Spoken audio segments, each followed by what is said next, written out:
There's something that really doesn't add up in Season 3, Episode 7 of The Mandalorian, and it's really bugging me, specifically regarding the title of the episode. Episode 7 of Season 3 is titled The Spies, which isn't all that world-changing, but it does become a bit of a mystery when you look back at the episode. More specifically, who are the spies? Looking back at the episode, it's not really clear who the spies are. I mean, the closest thing that we've got to anything related to spies or spycraft was the opening scene of the episode with Kane reporting to Moff Gideon. But you can hardly name an episode after such a short opening scene, and not to mention, Kane is really the only spy that we know of. And given that the title is The Spies, indicating it's plural, Kane is definitely not the focus of this episode. And that's pretty much it, or at least that appears to be the case. So it really begs the question of who the spies are. Were they even featured in the episode, or was it really just a badly named episode? Well, looking back at the episode, I think that there are three distinct possibilities as to who might be the mystery spy, that being the Armorer, or the new Mandalorian faction, the Mandalorian survivors, and perhaps someone from Bo-Katan's ranks. Starting with the Armorer, the episode does go a long way in arousing some suspicions regarding her recent behavior. The most obvious case being her timely departure from the rest before they reach the Forged. Following the meeting between the Mandalorian survivors and the crew, we learned that several of the Mandalorian survivors are critically injured. As stated by the Armorer herself, they are far too weak to continue the journey with the rest of them. And seemingly under the pretext that they need immediate medical attention, the Armorer offers to ferry them back to the Mandalorian fleet. And so the timing of this is a little bit suspect, especially since the crew was able to reach the Great Forge, which hints at the possibility that she knew what was coming up ahead.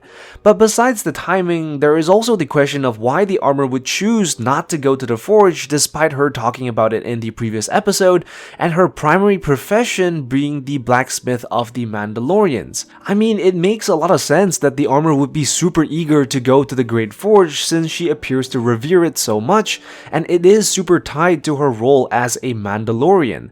And so her decision to suddenly turn around, not really hesitating to do so, is a little suspect. You'd imagine that someone who revered the Great Forge would at the very least hesitate to turn around, but the Armorer doesn't seem to go through this. On the contrary, she was rather decisive. Another thing to note is that the style of Moff Gideon's helmet seems to match stylistically with that of the Armorer. Both Moff Gideon and the Armorer's helmet share the similar characteristics of the spikes, a characteristic that none of the other Mandalorians share in this episode. Also, not to mention, much of the episode was spent on scenes with the Armorer ferrying the injured Mandalorians back to the fleet. Scenes where they could have easily just cut out if it was really the case that the Armorer was simply flying back to the fleet with no ulterior motive. And so this definitely creates a lot of suspicion as to whether there is a possible link between Moff Gideon and the Armorer. Certainly there are a lot of fans out there who think so. However, I'm not entirely certain that this is the case. The biggest problem with this theory is that what possible motivation could the Armorer have for being a spy for Moff Gideon? We know that from episodes in the Book of Boba Fett, the Armorer doesn't like Moff Gideon. In fact, we even hear her agree with Paz that justice for Moff Gideon's crimes would be his death. Not to mention, we've spent about 2 seasons worth of time with the Armorer establishing her as someone devoted to the Mandalorian cause. So her jumping ship would seem rather odd and out of nowhere, especially considering the fact that she was the one who instructed Bo-Katan to bring the Mandalorians together, a fact which Moff Gideon was unaware of until Kane reported back to him. This cannot be. Those two factions are sworn enemies. Which seems unlikely if it were really the case that the Armorer was now somehow working for him. Also, you have to remember that it was Moff Gideon's stormtroopers that conducted the massacre on the tribe back in Season 1, so I find it hard to believe that the Armorer would switch so easily. It really all boils down to what sort of motivations would the Armorer even have to be part of Moff Gideon's plan. And not to mention, the title refers to spy in its plural form, so I really don't think that the Armorer is the one that we should be suspicious of.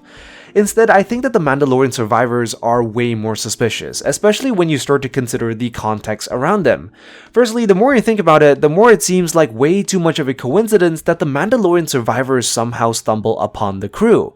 I mean, Mandalore is a big planet, and given that these guys appear to always be on the move, it seems implausible that they would find the crew unless they were out specifically looking for them. So what if they were directed by Moff Gideon to find the crew and lead them to the trap? After all, they were the ones who led the crew to the Great Forge. Not to mention, I find it hard to believe that the Mandalorian survivors were completely unaware of the Imperial's existence. Despite surviving on Mandalore for so long, for them to be completely unaware of an Imperial base seems highly unlikely, especially when you consider that there must have been Imperial TIE fighters flying overhead from time to time. And once you start suspecting them, you might even ask how exactly did they manage to survive on Mandalore after all this time? Given that the planet is now so hostile and resources are so scarce, it would be difficult to survive without help.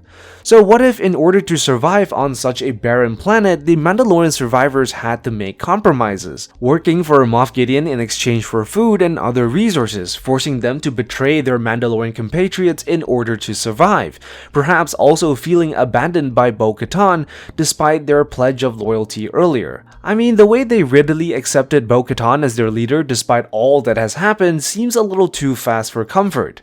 And if you really think about it, the Mandalorian survivors are in the perfect position to lead the other Mandalorians into a trap.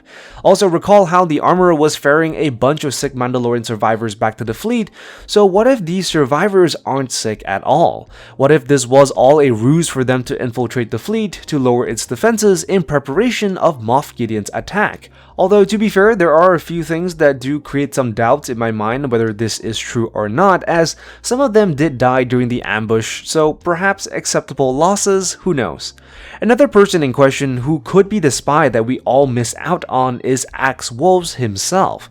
If you look back at the episode, the moment the ambush started, Axe wanted to dip, supposedly under the pretext of finding reinforcements, which, to be honest, weren't actually needed. And while his decision to make a break for it so early during the battle isn't quite enough to charge him as a spy, the show has dropped a few hints here and there that might give us more clues. Specifically, back in episode 6 of the show, we see the Lost Fleet engage a Quarren ship, and notice how the Quarren captain immediately addresses the ship's captain as Imperial. Now, of course, this was a judgment based solely on the fact that the light cruiser was an Imperial ship, but what if this was the show's way of subtly foreshadowing Axe Wolves' true allegiance? And this mistaken Imperial identity is also carried forward into episode 7 with the interaction between Greef Karga and his droid. So, they're on our side then? I should hope so. And while this isn't concrete, hard-hitting evidence, it is something to consider. Also, consider the fact that out of all the Mandalorians, Axe Wolves probably had the best motivations for wanting to work with Moff Gideon. It's pretty clear that back in episode 6, Axe loves being the captain. I'm now in command and grown quite fond of it. And from the moment Bo-Katan took that away from him, it immediately gave him a motive to want to get rid of Bo-Katan and reclaim his leadership position. Also, consider the fact that once he became captain, he immediately took the fleet on mercenary contracts instead of working towards reclaiming Mandalore. And I think this really shows his true intentions. He may not be someone who is that eager to return to Mandalore, perhaps prioritizing credits over his people. Also, if you go back to the season 2 finale, Axe Wolves was surprisingly missing from the action when the team stormed Gideon's ship. And so it could be the case that Axe Wolves is the traitor that we are all looking for. Potentially him and a few others among Bo-Katan's ranks, or perhaps it's just Axe Wolves and the Mandalorian survivors who are the spies of the episode. But hey, all these are just theories and I could be wrong. Let me know what you think in the comments down below. Anyways, that's all for this video. Be sure to like and subscribe and I will see you in the next one. I am the Lost Acolyte, And I have spoken.